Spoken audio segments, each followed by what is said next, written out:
Welcome to the Nightly Rant with your hosts, Mike. and Torya. This is the show where we examine society from a sarcastic point of view. If you like insane conversations, this is definitely the show for you. Let's get into today's topic. YPN people, I don't know about you, but I love helping out a friend. That's why I want to shout out my friend Brian Little and his podcast, Your Favorite Blockhead. This is the only show that manages to weave together peanuts and MMA into one heck of an amazing podcast. You can find Your Favorite Blockhead wherever your favorite podcasts reside and at yourfavoriteblockhead.com. Do me a huge favor and listen to Brian's show. You'll be entertained and you'll help out a friend. Now, as I said, let's get into today's topic. So apparently, I'm a scammer. And what did you try to scam people out of? I didn't even know I was a scammer, apparently, because I was just recently told this, that I am a scammer. How are you a scammer? Explain. Well, allegedly, this person visited my virtual CTO website and determined that it was a site designed to scam people out of their financial information. I don't understand how. Exactly. I challenge you and anyone else out there to find a single entry form on the entire site that asks you for your financial information. You can't even purchase anything from your site. Exactly. What a nutbag you meet. You meet all the nutbags on Twitter. And doubled down on his scammer rhetoric, too. Like, really badly. And then blocked you. No, I blocked him. Oh. I got tired of his constant just ignoring whatever was said. He wasn't there to have a conversation. He was there to do what a lot of people do these days, which is create a narrative and then preach it at you. What was the conversation even about? It was about essentially it was about whether or not there really was an insurrection on January 6th. And I believe there was not an insurrection because an insurrection is a violent attempt to overthrow the government. It was just a riot on government property. They trespassed. There are closed circuit TVs all over that building, everywhere, inside and out, and yet they've barely shared any footage with us. Right. And it's people, they create this narrative about it that it was all Trump's fault. And you know what? Maybe it was his fault. Maybe it wasn't his fault. But it still was not an insurrection. I think it's funny that Dana Rohrabacher was there. Doesn't surprise me. But it's not an insurrection because there was no violent militia with guns and weapons trying to overthrow the government. In fact, when you look at it, the police officers opened the doors for them and let them in. Isn't that weird? Yeah. And, apparently in all of the arrests that have been made and the charges that have been filed, there are quite a few unnamed co-conspirators. And that usually means that person is an informant. Interesting.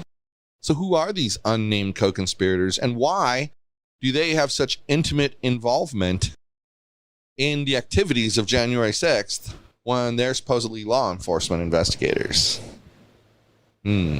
Anyway, that was my opinion, was that it was not an insurrection, and his opinion was that it was an insurrection. So I asked him to please go through the list of 455 arrests and all the charges and find me the one for insurrection. And if you can't find that, the next best thing is sedition. And if you can't find that, the next best thing is treason. Find me one of those three.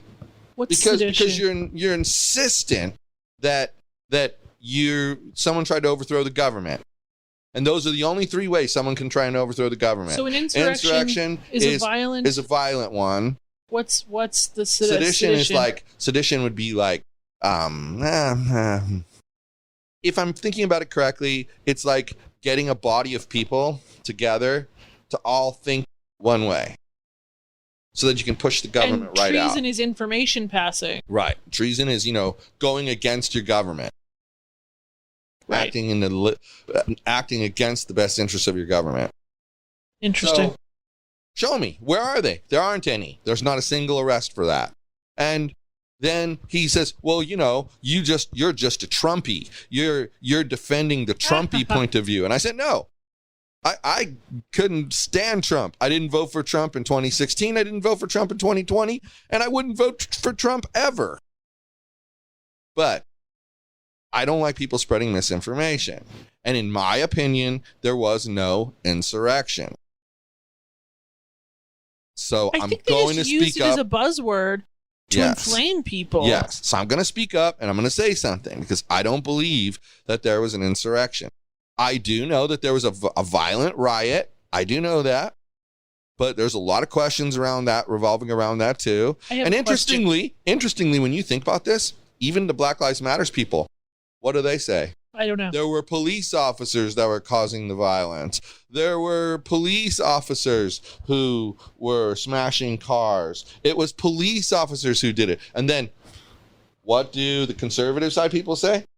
It was the police officers doing it. It's kind of coincidental, isn't it, that someone in the middle is playing both sides against each other? I have a question. I have an answer. Is a police station considered a government building?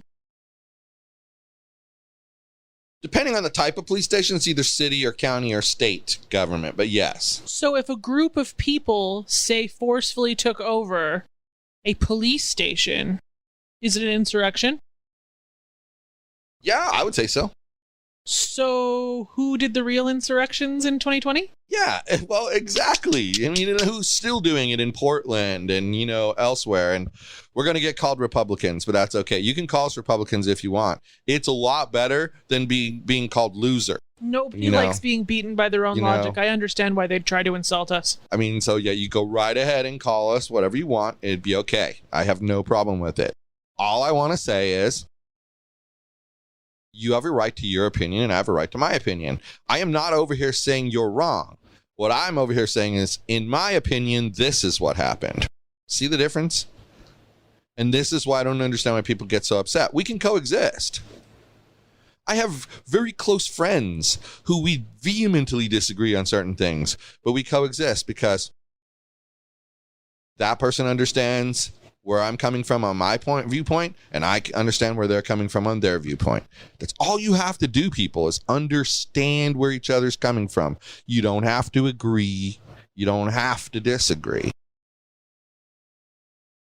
You just have to understand each other.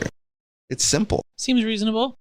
And it is. That's why most people can't do it. Exactly. But because of all of that, he went and looked at my website, which, by the way, now has exactly 3 collection forms on it. 3. 1 collection form is my contact form. Ooh, that's so scammy. It is used at the bottom of every service page on the site. It's used at the bottom of every service page on the site, and it asks for your name, your email address, your company name, which is optional, the subject, what you want to talk about, and the message. That's it. No financial information. Then there's an application for the Technology Accelerator Roadmap, and it does ask what your approximate, monthly revenue is. But that doesn't steal financial information.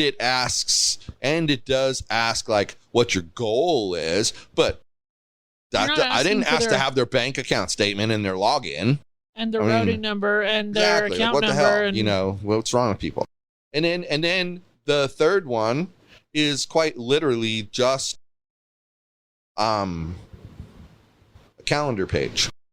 Wow. For them to schedule a meeting with me. That's it. Those are the 3 places I collect people's personal information. I'm concerned that your website is trying to scam my financial information. I mean, is that not ridiculous? And then the problem is, the worst part was the guy who said that there's nothing anyone can legally do because this is social media and we're allowed to say whatever we want. It's our First Amendment right. But he doesn't even know what the First Amendment is. You don't have a First Amendment right to lie about a person on social media. And if someone wanted to go through the trouble, they could file a lawsuit against you, some does and Twitter, and be like, main lawsuit against Twitter is, I want this information about Mr. Doe. That's what I want. And then Twitter will identify it and they'll be dismissed from the lawsuit.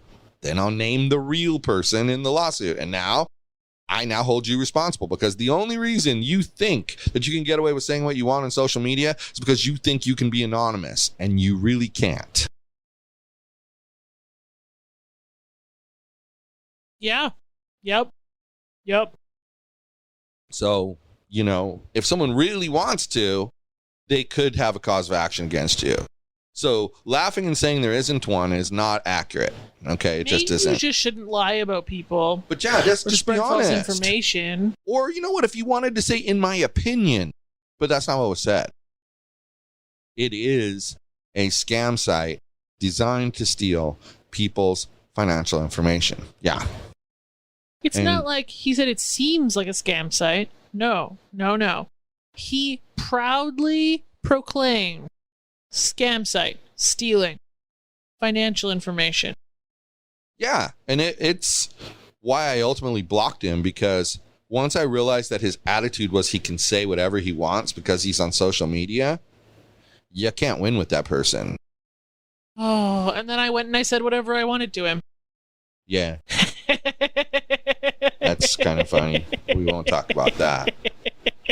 But, for the last couple minutes, I want to talk about something more positive than that. So, this last year, obviously, a little more than a year now, right? What is it? A year and 3 months. So 15 months. Yep. So the last 15 months have been really rough, we haven't really been able to go a lot of places.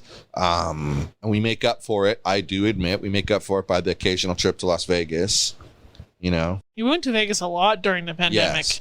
But for good reason, we're moving over there. So we're trying to get our bearings and such. But in any event, it's been a rough year. We have made up for it by doing those little trips. But it's been a rough year. There's not a lot you could do around here. And we would have weekends when we'd have Mitch here and we'd be like, oh my gosh, what are we going to do? Mitch, Mm-hmm. And that has also trickled through to television, because not a lot of new television was made during that time period. We have watched so much trash. And we've watched everything that's out there. And then we started reaching for just crap. We watched and Smothered. So what I started doing, we watched Smothered. That we'll talk about in another episode of Reality Rant, because that's a crazy bleeping show, really crazy. Then I started depending upon the Netflix top 10 in the USA to add to my list, because I figured, well, if these are trending top 10, there's a chance I'm going to like at least 2 of the 4 that I pick out of here, Yeah. And so I did that. Well, it paid off, Went through the list with you the other day. We had absolutely nothing left to watch. That movie wasn't bad. We were down to it. Yeah, we watched that movie, and then we were like, hey, what do you think? Want to watch this? You're like, and I'll say what it is in a minute, but you're like, yeah, all right, I'm down. Let's watch it. Kim's Convenience. What a great show. What a funny, hilarious, just knock you on your ass show. Funny show. Something about Canadian TV that actually makes it to the US, it's always good. Yeah. Well, because I guess the US networks wouldn't pick it up if the Canadian networks decided it was shit. So, I guess. Well, U.S. Network's going to be doing its scouting, too, and listening to shows and whatnot. But yeah, it's just such a funny show. And I mean, if you don't know what it's about, it's about the Kim family, basically. And their convenience store. And their convenience store. And their lives. There's a dad and a mom. And there's a sister and a brother. And then brother is estranged from dad and living with his best friend named Kimchi. Kind of funny. Brother works in a car rental place and has the hots for his manager, who has the hots for him as well back, but they don't let each other know that. Kimchi also works there at the car place.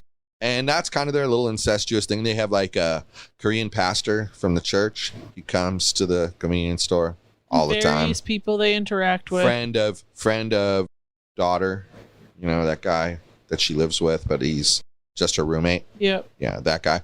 Anyway, funny show. Like that whole little world I just described for you, interacting with each other, and it's so consistent. Like in other words, the characters, when you listen to them, they're so spot on accurate all the time. Like you never see them do something where you kind of go, huh? Why would Mr. Kim do that? Right. Although I'm going to say, this one recent one we just watched with the cream kind of isn't Mr. Kim would do that? I don't think Mr. Kim would do that. Whatever, people can figure it out themselves. Yeah, go watch Kim's Convenience. You won't be disappointed. It's freaking awesome. I had to give it a shout out. And I'm going to say, we weren't asked to do that. We were paid nothing to do that.